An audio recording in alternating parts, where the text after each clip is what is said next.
Teman-teman, pagi ini Sally baru keluar dari tempat tinggal dan Sally mendapati ini di depan ada satu kantong telur yang sudah dilemparkan, dan ini pecahannya teman-teman bisa lihat sampai ke sana, di sana.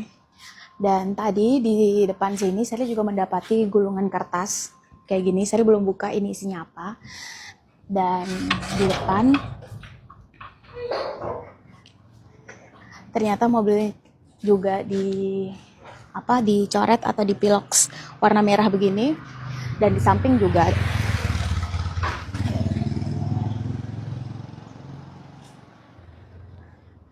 Nah, kita coba lihat ini suratnya isinya apa. Kita coba buka ya.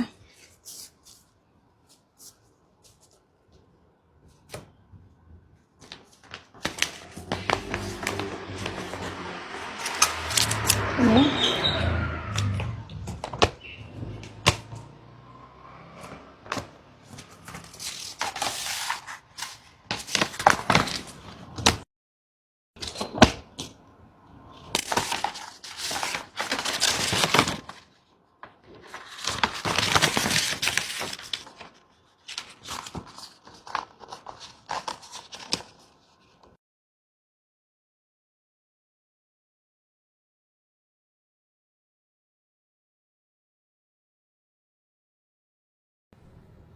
Sherly Anavita dan DJ Doni diteror. Mereka berdua diteror setelah aktif menyuarakan dan mengkritisi kebijakan dan kinerja pemerintah dalam penanganan dampak bencana banjir di Sumatera. Menurut kalian, siapa pihak yang berada di belakang aksi para peneror ini? Yang dilakukan oleh Sherly Anavita dan DJ Doni merupakan upaya mereka sebagai warga negara untuk mengingatkan pemerintah bekerja lebih baik lagi, bekerja lebih cepat lagi, sehingga hak-hak para korban bencana banjir Sumatera dapat segera dipenuhi dan daerah yang terdampak bencana dapat secepatnya dipulihkan. Yang mereka suarakan adalah upaya mereka agar pemerintah bekerja on the track. Dan yang mereka lakukan jelas merupakan hak demokrasi dan hak konstitusi warga negara yang dilindungi oleh undang-undang. Sementara aksi teror jelas merupakan perbuatan melawan hukum yang melanggar undang-undang. Karena itu, demi menyelamatkan wajah demokrasi di negeri ini, pihak Polri sudah sepatutnya untuk segera menangkap para pelaku teror tersebut. Jika Polri dan pemerintah membiarkan dan tidak melakukan tindakan hukum apa-apa, maka patut diduga Polri dan pemerintah melindungi para peneror ini. Dan kalau benar itu yang terjadi, patut diduga pula pemerintah berada dan bertanggung jawab di balik aksi teror terhadap Sherly dan Doni. Sherly Anavita mengaku mendapatkan teror dari sosok tak dikenal yang diduga mengetahui secara detail data pribadinya. Teror tersebut mencuat setelah beredarnya sebuah video di media sosial yang memperlihatkan kiriman mencurigakan diterima di kediamannya. Dalam rekaman yang beredar, Sherly menunjukkan sebuah paket berisi benda keras, disertai sepucuk surat bernada ancaman. Isi surat tersebut secara eksplisit meminta Sherly menghentikan apa yang disebut sebagai pemanfaatan bencana Aceh untuk kepentingan popularitas. Ancaman itu sontak memicu kekhawatiran, mengingat pengirim diduga mengetahui alamat dan aktivitas pribadi Sherly.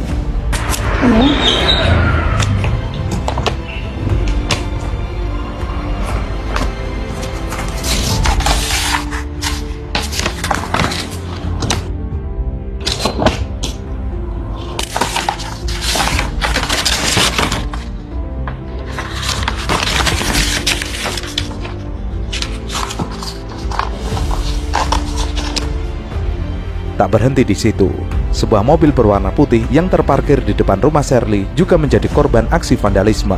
Kendaraan tersebut mengalami kerusakan yang diduga kuat berkaitan dengan rangkaian teror yang dialami. Dugaan sementara mengarah pada adanya keterkaitan antara teror ini dengan penampilan Sherly Anavita dalam sebuah acara talkshow publik Rakyat Bersuara. Ketika bicara tentang waktu, kita bicara tentang kemanusiaan. Maka harus menunggu berapa banyak jiwa yang ditetapkan sebagai korban meninggal, pengungsi, atau mereka yang membutuhkan bantuan lebih lama lagi. Dan atas dasar itu akhirnya tidak ada salahnya membuka bantuan untuk donasi asing. Itu nggak akan membuat pemerintah, dalam hal ini Pak Presiden, menjadi rendah harga dirinya, pride-nya jadi turun sebagaimana statement kemarin. Dalam acara tersebut, Sherly menyampaikan, Halo teman-teman, berjumpa bersama saya di Politik Dangi. Ya, ini luar biasa sekali teman-teman. Bagaimana viral di media sosial ya, yang diunggah oleh anak muda Sherly Anavita yang beberapa minggu ini teman-teman ya, beliau memang viral juga ya, karena berani ya menyorot banjir di Sumatera bahkan Aceh teman-teman ya. Sherly ini memang anak muda yang sangat vokal, berani ya, bagaimana ia kemudian mengkritik pemerintah teman-teman. Nah, yang viralnya adalah ya, yang membuat gempar, membuat geger ya, yang membuat tidak pernah terfikirkan itu loh Sherly, yaitu ketika ia mendapatkan teror teman-teman ya, berupa ya telur dilempar dan dipecahkan di depan rumahnya, kemudian ada sebuah surat ya atau kertas yang bertuliskan untuk berhenti ya menyorot tentang penanganan banjir di Aceh dan Sumatera ini ya. Tak hanya itu ya, bagaimana mobilnya pun dicoret teman-teman ya dengan pilox ya berwarna merah, dan ini membuat Sherly kemudian shock sepertinya ya, bagaimana ia mengungkapkan ia mendapatkan teror itu supaya ia berhenti untuk bersuara teman-teman. Ya, di negara demokrasi seperti ini ya memang ada-ada saja ya. Sedangkan sekelas Tempo, media yang besar, yang independen aja ya, beberapa waktu yang lalu ya, beberapa bulan yang lalu teman-teman mendapatkan teror juga ya, ketika mengkritik dan banyak hal teman-teman.